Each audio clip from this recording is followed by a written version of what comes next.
Batman the Animated Series is one of the best cartoons ever made.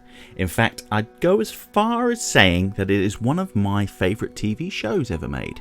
Probably not surprising considering I've got a whole YouTube channel dedicated to the show, and chances are most of you watching this feel the same way.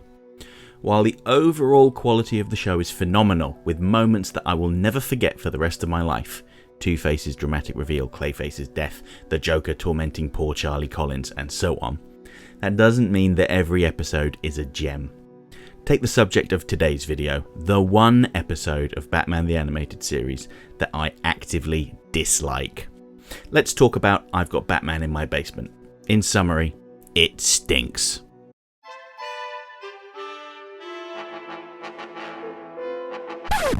You wanted more analysis? Alright, okay. I try not to be too critical of creative people's work because no artist out there sets out to do a bad job. Generally speaking, I try to focus on the positives in any situation and sometimes can gloss over the negatives. However, in this case, there really isn't much I can say that's positive. For brevity's sake, here's a little summary of all the things that I find the most painful about this episode. Right off the bat, lol, just look at the title card. It shows light coming through a doorway with steps leading down into the darkness. That's it. Compare this to some of the other title cards. Mudslide, The Strange Secret of Bruce Wayne, Two-Face. It just screams, I don't know what to do, so let's just draw something. Then we have the Penguin's henchman stealing a Fabergé egg because, well, he's the Penguin. Any crime he commits has got to be bird-themed, right? Ugh. Probably my biggest issue with this episode is the contrived meeting between Batman and these children, Sherman and Roberta. They just so happen to spot the Penguin's vulture, and of course Sherman recognises what type of bird it is. What 12-year-old boy isn't able to recognise a giant South American vulture? And of course, he just has to follow it. I can't get over how they chose to introduce the Penguin, one of Batman's most recognisable rogues. And what epic line did they select for him to utter? Sherman hits the off button to turn the conveyor belt on. Batman's in trouble. Come on. Ugh. The Penguin's anti-screw gas. Batman fends off the Penguin with a screwdriver. If you couldn't tell, I really don't like this episode and always skip it when doing a rewatch. But having said that, I think that in some ways this is a necessary episode. Going from this episode to the next one, Heart of Ice, is a revelation not unlike the scales falling from Saul's eyes on the road to Damascus.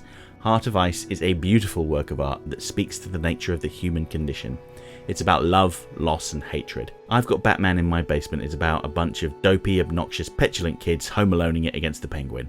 It would have been a pretty decent episode of the Super Friends, but this is not the Super Friends, it's Batman the Animated Series, although at the time the show was being made, nobody knew how significant the show was going to be. Okay, I get it. Bruce Timm has been quite diplomatic when publicly discussing this episode. Take this DVD special feature, for instance. We had lots of good action shows, we had lots of good dramatic shows. The Joker episodes, have comedic elements, but we didn't have one show that was directly a kid show. So I thought that by having, kid protagonists in it, Batman's literally unconscious throughout most of the episode. I thought that it would be interesting to have a show where kids are the hero of the story. But in interviews that aren't official Warner Brothers promotional material, he's been far more candid, like this quote from Animato Magazine 26, where he said, "The script came in and it was terrible. Normally I tell the director to do what he can to make it interesting, and nobody could figure out a way to make it interesting. The storyboard artists didn't care, and it shows." Now I totally understand that at the time many of the people working on this show likely didn't realise how significant the show was going to be. For some, this was just another job.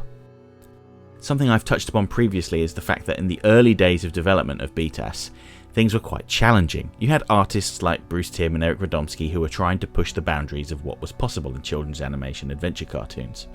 But at the same time you had story editors like Sean Catherine Derrick who, acting on the network's instructions, was trying to produce a more traditional, kid-friendly show. The tension between the two factions meant that not a lot of work got done, until Alan Burnett was hired to take the reins and get the project back on track. When he took over, he brought with him new editors like Marty Pasko, who were tasked with cleaning up the mess and salvaging whatever they could. Marty Pasko explained the situation at FanX convention in Salt Lake City, Utah, as shared by Word Balloon Podcast.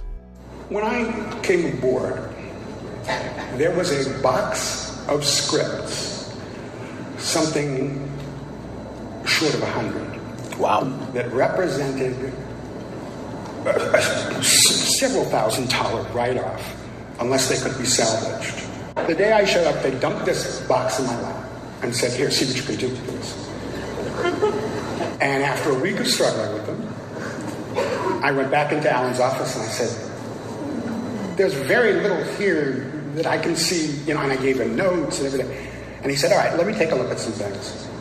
And he handed back to me and the other story editors this short list of things that he thought could be saved. I believe we actually produced I've Got Batman in My Basement. Yeah, I remember that one, sure.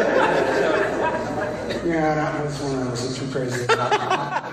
So according to Marty, it really seems like this episode exists because they had to make something. And it was the best of a bad bunch. The fact that they were scrambling for scripts to produce and were missing deadlines meant that they had to rush episodes into production. And I've Got Batman in My Basement is the result of that rushing. As the earlier Bruce Timm quote alluded to, director Frank Paur had problems with the art team on this episode.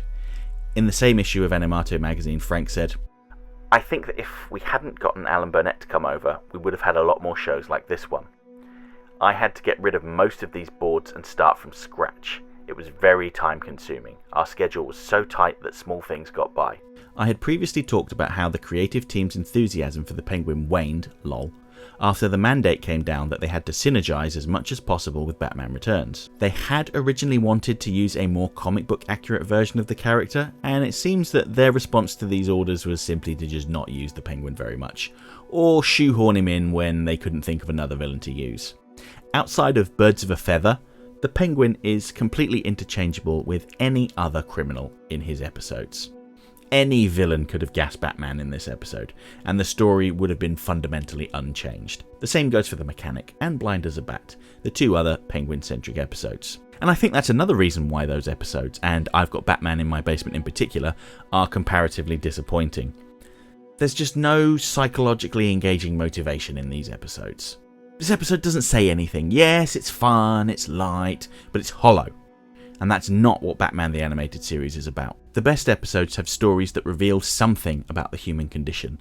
They show what could happen if we let the weight of the world crush us, or lash out when things go wrong. But this episode, it's nothing. Nothing but a reminder of what the show could have been, a generic cartoon. At the same time, it's worth remembering the state of animation around this time, with many shows being made exclusively to sell toys to kids. He-Man! So, being the worst episode of Batman the Animated Series is a little bit like being the world's shortest giant. As comparatively poor as this episode is, I'd still take it over any episode of The New Adventures of Batman. Get him out of here! Hey, Clayface! Let's see you turn into a jailbird!